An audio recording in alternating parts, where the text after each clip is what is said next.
realidade ele é um cético, uma pessoa que acredita na ciência e por meio de experiências, por meio de validações, por meio de observações, ele direciona o noviço.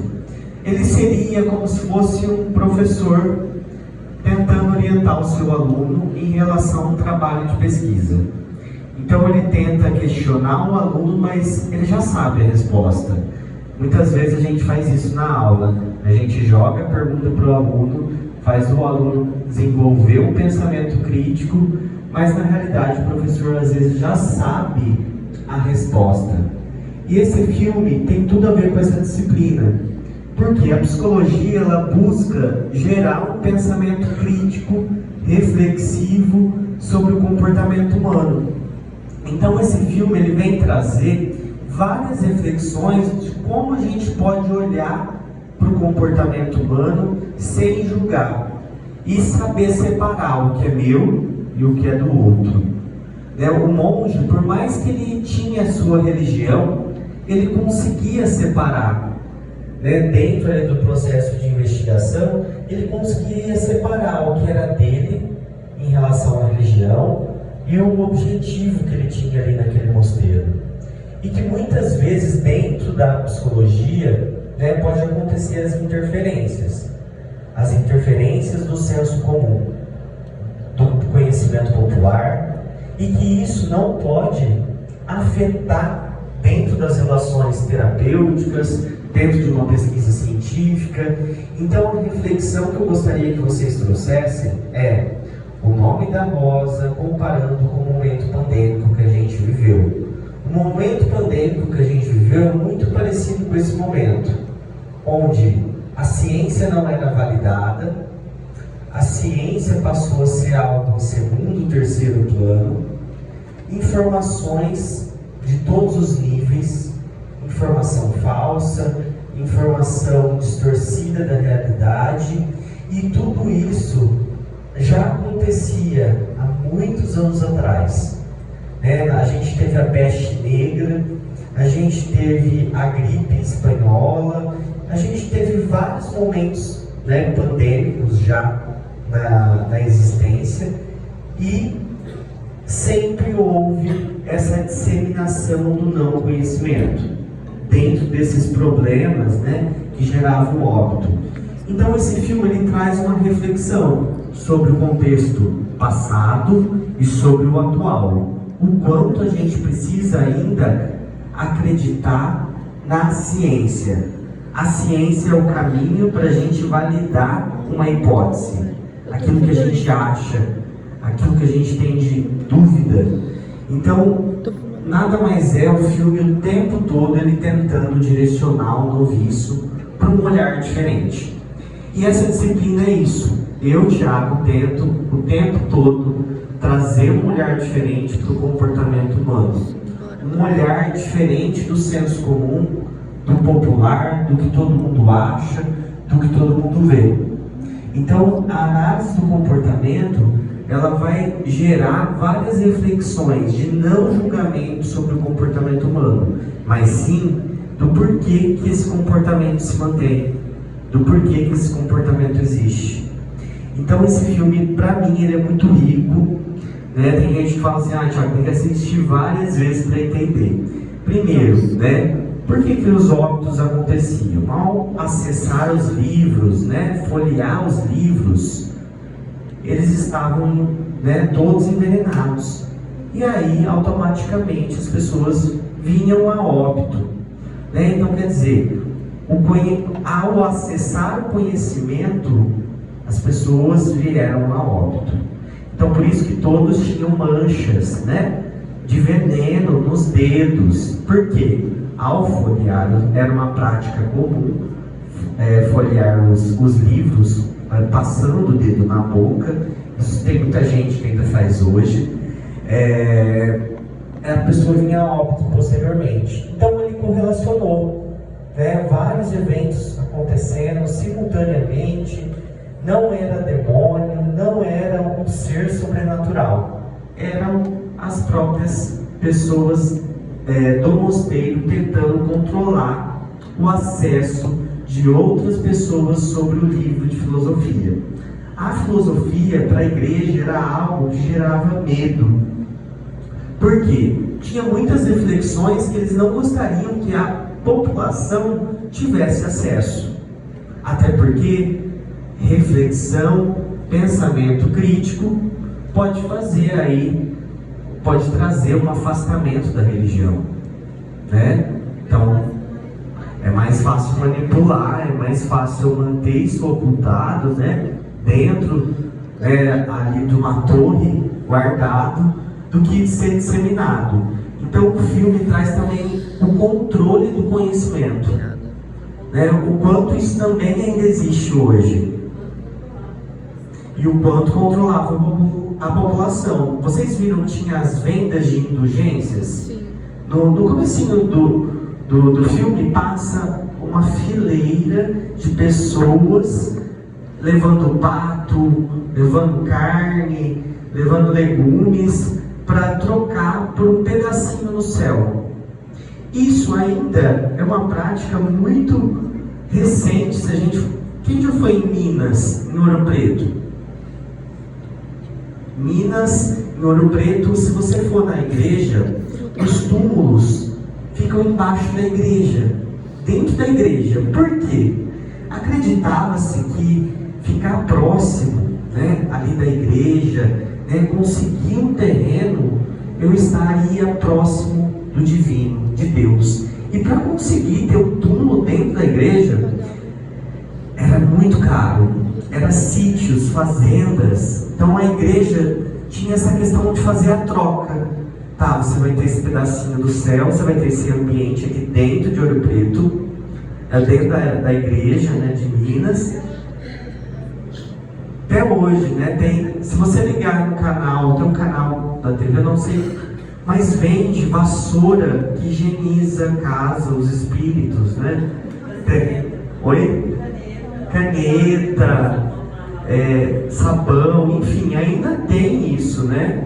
E tem pessoas que são leigas, né? Acaba comprando, ligando. Tem um canal que passa até hoje, de madrugada.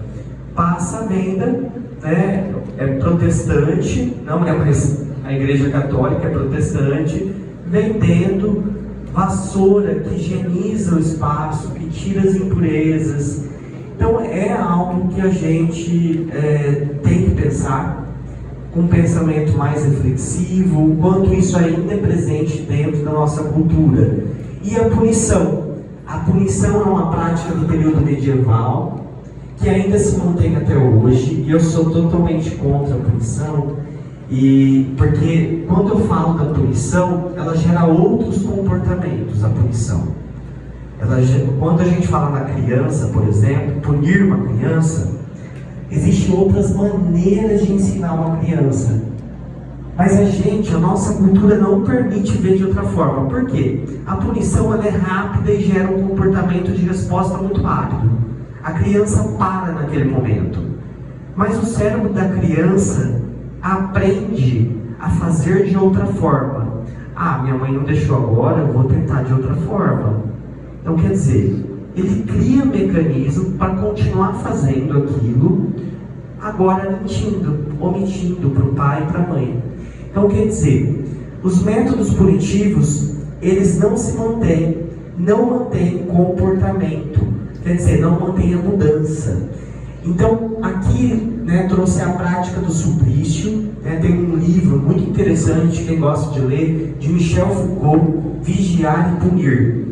O livro Vigiar e Punir, ele traz essa questão da punição como uma prática cultural existente, né, desde o período medieval da igreja, e que isso ainda é muito enraizado, né, isso é muito ainda cultuado nas escolas. Por exemplo, a criança, ela não fez a tarefa, ela não vai para a educação física.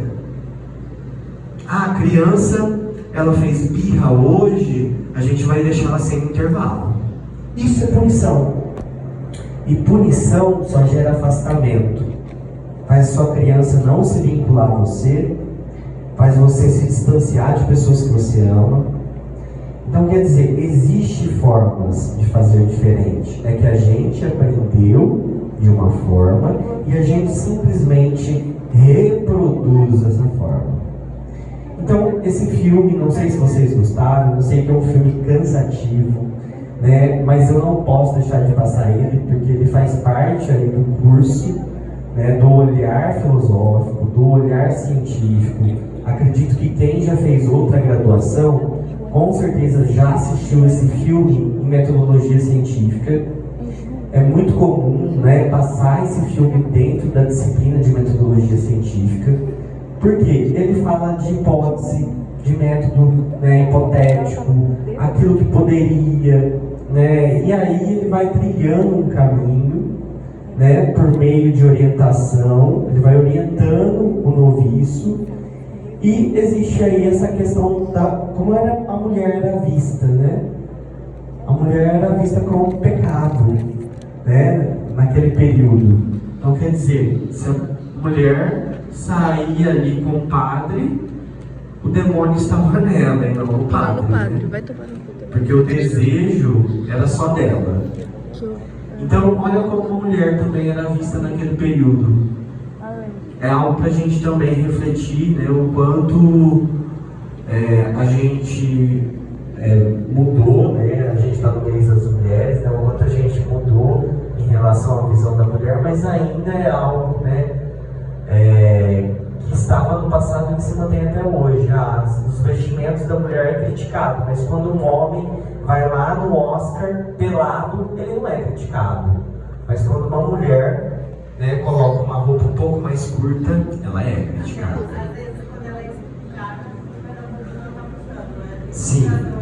Quando ela é violentada, né, a culpa... A fiança, né? Tem casos do jogador, tem até uns charges, né?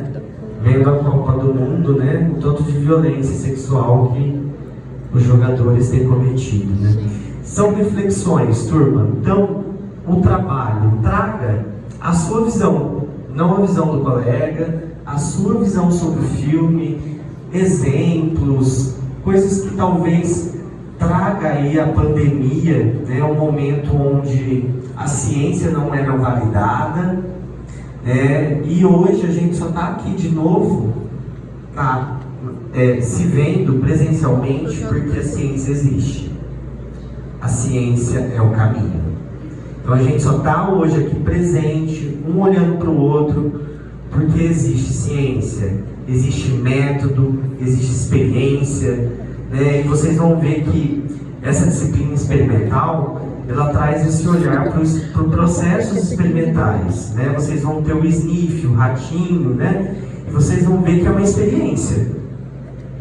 Então quer dizer que para ir para o humano, a gente passa primeiro pelo animal, primeiro pelo rato. E a pandemia houve esse processo experimental. É que as pessoas simplesmente falam que já foi disseminando diretamente em humanos, né? Mas não, gente, tem todo um comitê de ética, tem todo um procedimento metodológico, né? Para primeiro iniciar isso em animais, depois em humanos, né? Nunca direto. Então, existe desinformação sobre ciência, sobre como fazer ciência. Então, fazer ciência não é tão simples. Existe prática, método, né? E tudo isso, né, vocês estão vendo que existe uma reflexão por cima da ciência. Eu não vou pesquisar numa escola algo que já foi pesquisado. Eu vou pesquisar algo para contribuir para a sociedade, para aquele local, né? Então, falar de pesquisa, de método, é falar em contribuição para a humanidade, para a comunidade, para uma parcela, talvez, para os autistas, para o transtorno borderline, enfim. A gente vai procurar benefícios por meio da pesquisa.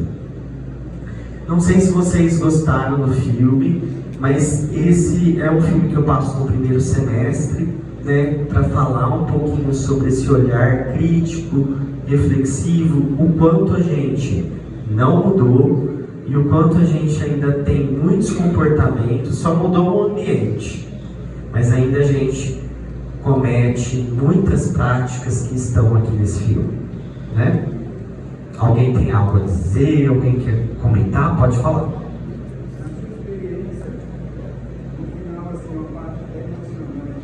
Sim.